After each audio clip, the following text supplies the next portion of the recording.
हर व्यक्ति के जीवन में स्वास्थ्य सबसे बड़ा धन होता है, जिसे हमेशा संजो कर रखना बहुत जरूरी है। आज के युग में बढ़ती शारीरिक, मानसिक तथा आध्यात्मिक समस्याओं के दौर में जब पारंपरिक पद्धतियां तथा चिकित्सा काम नहीं आ रही, तो मनुष्य ने योग को आजमाने का निश्चय किया है, क्योंकि स्वस्थ शरीर से ही व्यक्ति को हर कार्य करने में मन लगता है।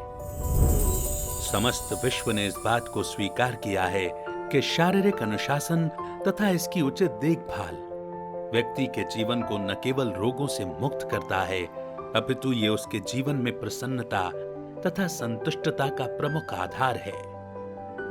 योग कला हमारी प्राचीन संस्कृति की देन है। हमारे पूर्वज योगा किया करते थे, यही कारण है कि वे स्वस्थ रहा करते थे। भारत के प्रधानमंत्री ने पूरे विश्व को इसका लाभ लेने का सुझाव दिया।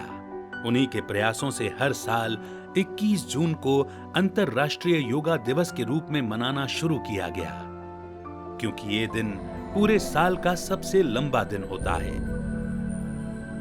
21 जून को ग्रीष्म संक्रांति के दिन सूर्य दक्षिणायन हो जाता है। इस दिन सूर्य की रोशनी सबसे ज्यादा धरती पर पड़ती है। योग एक व्यवस्था के रूप में दिखता है।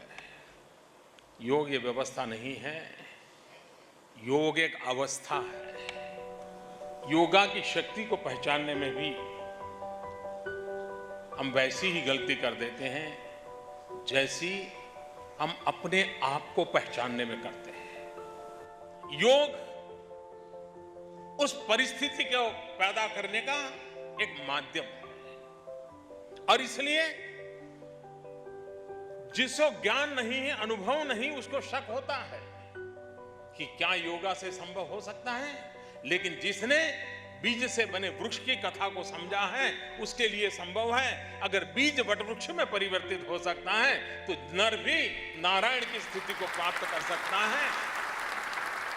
शास्त्रों के अनुसार योग के कई प्रकार हैं, जिनमें ज्ञान योग, भक्ति योग, कर्म योग, हठ योग, ध्यान योग, राजयोग, विभिन्न आसन, मुद्राएं, प्राणायाम, व्यायाम आदि शामिल हैं। इन सभी योगों की अपनी पद्धतियां और अभ्यास हैं। इनमें से अधिकांश योग शरीर और मन के बीच सामंजस्य स्थापित करते हैं, लेकिन राजयोग ही ऐसा योग है जो हमें परमात्मा से जोड़ता है, जिसके माध्यम से हम परमात्म गुणों और शक्तियों को स्वयं में समाहित कर सकते हैं। राजयोग मनुष्य में छिपी अनंत शक्तियों और गुणों को जागृत करता है।